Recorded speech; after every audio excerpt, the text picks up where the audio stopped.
Pinnelli రామకృష్ణారెడ్డిపై June 6వ తేదీ వరకు ఎలాంటి చర్యలు తీసుకోవద్దని ఏపీ హైకోర్టు ఆదేశాలు జారీ చేసింది. పిన్నెల్లికి మధ్యంతర బెయిల్ మంజూరు చేసింది.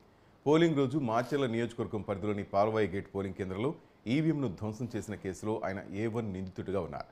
ఈ ఘటనను ఈసీ సీరియస్గా తీసుకోవడంతో పోలీసులు వివిధ సెక్షన్ల కింద పిన్నెల్లిపై కేసులు నమోదు చేశారు. ప్రస్తుతం పిన్నెల్లి పరారీలో ఉండగా పోలీసులు 8 ప్రత్యేక బృందాలతో గాలింపు చేపట్టారు.